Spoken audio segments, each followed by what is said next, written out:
மத்தேயு 22:36.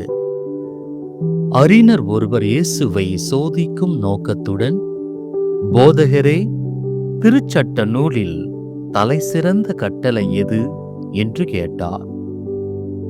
அறிபவன் அல்ல, அறிந்ததை வாழ்பவனே உண்மையான அறிஞன். அறிஞர் இயேசுவைப் போல, 1.